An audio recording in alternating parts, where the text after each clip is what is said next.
বার্ধক্যভাতা বন্ধ কেন? বিজেপি সরকার জবাব চাই, জবাব দাও। ডাবল ইঞ্জিনের মডেল রাজ্যে 3 মাস ধরে ভাতা মিলছে না কেন? বিজেপি সরকার জবাব চাই, জবাব দাও। জবাব তোমায় দিতেই হবে, জবাব তোমায় দিতেই হবে।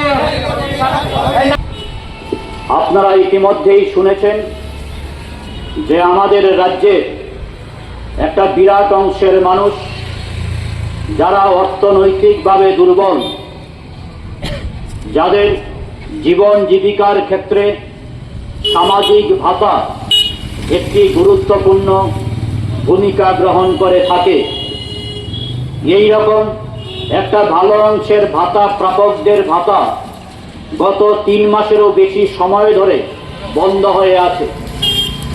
মূলত 3টি ভাতা, বয়স্ক ভাতা, বিধবা ভাতা এবং শারীরিকভাবে সক্ষম তথা প্রতিবন্ধীদের জন্য যে ভাতা, এই 3টি ভাতা গত 3 মাসেরও বেশি সময় ধরে বন্ধ হয়ে থাকার ফলে স্বাভাবিকভাবেই আমাদের খোয়াই সহ গোটা রাজ্যে একটা বিরাট অংশের ভাতা প্রাপক মানুষের জীবন জীবিকার উপর, তাদের দৈনন্দিন জীবনযাপনের উপর একটা বিরাট আর্থিক দুর্ভোগ সেখানে তৈরি হয়েছে।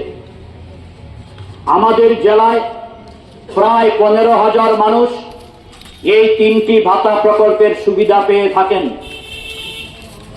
এবং আমরা দেখছি এই ভাতা প্রাপকরা দিনের পর দিন, মাসের পর মাস ব্যাংকের দরজায় গিয়ে হাজির হচ্ছেন, সেখানে তাদের ভাতাটা হলো কিনা খোঁজ নিচ্ছেন, কিন্তু বারে বারে একটাই উত্তর পাচ্ছেন যে না, ভাতাটা ঢোকেনি। এবং এই অংশের মানুষ তাদের দৈনন্দিন সংসার পরিচালনার ক্ষেত্রে, অধিকাংশ মানুষ বয়স্ক মানুষ, তাদের ঔষধপত্র কেনার ক্ষেত্রে একটা প্রচন্ড সমস্যা তৈরি হচ্ছে।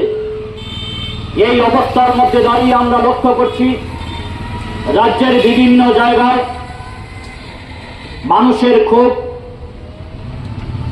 সেখানে মানুষ রাস্তায় নামছেন সেই ক্ষোভের বহিঃপ্রকাশ হিসাবে আমরাও লাল ঝান্ডা হাতে নিয়ে রাজ্যের মানুষের এই যে জ্বলন্ত একটা সমস্যা, রাজ্যের বিভিন্ন জায়গার সঙ্গে আমাদের খোয়াইকেও আমরা আজ সমাজ শিক্ষা ও সমাজ কল্যাণ দপ্তরের সামনে এই বিক্ষোভ জমায়েতে মিলিত হয়েছি।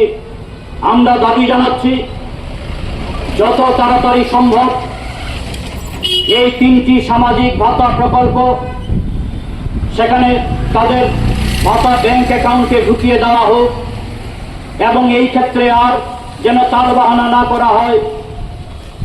আমরা দেখেছিলাম গত 2018 সালের বিধানসভা নির্বাচনের আগে আজকের শাসক দল বিজেপি, তারা সেই দিন এই রাজ্যের মানুষকে এই সামাজিক ভাতা প্রকল্প নিয়ে অনেক বড় বড় কথা বলেছিলেন। এটা ঘটনা যে পূর্বতন বামফ্রন্ট সরকারের আমলে এই রাজ্যের যত সংখ্যক মানুষ ভাতা পেতেন তার অর্ধেকের কাছাকাছি আজকে নেমে এসেছে ভাতা প্রাপকের সংখ্যা। 2018 সালে সরকার পরিবর্তনের পরে আমরা দেখলাম সেখানে নতুন করে সার্ভে করার নামে একটা বিরাট অংশের মানুষ, হাজার হাজার মানুষ যারা ভাতার সুবিধা পেতেন তাদেরকে সেখানে বঞ্চিত করা হলো এবং অধিকাংশ ক্ষেত্রে রাজনৈতিক উদ্দেশ্য প্রণোদিতভাবে এই সরকার এই সিদ্ধান্ত নিয়েছিলেন। যাই হোক, এর পরবর্তী সময়ে আমরা দেখছি যারা এই সংখ্যায় ভাতা পাচ্ছেন তাদের মধ্যেও বিভিন্ন সময়ে ভাতা প্রদানে অনিয়মিত হচ্ছে।